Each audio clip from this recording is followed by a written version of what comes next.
Hi, welcome to Platform Mastery. In this video, I will show you how to cancel subscription in Midjourney.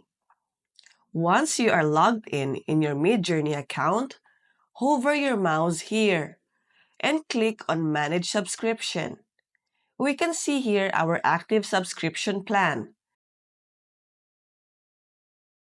which is the basic plan of $10 a month. To cancel, just click the Cancel Plan button.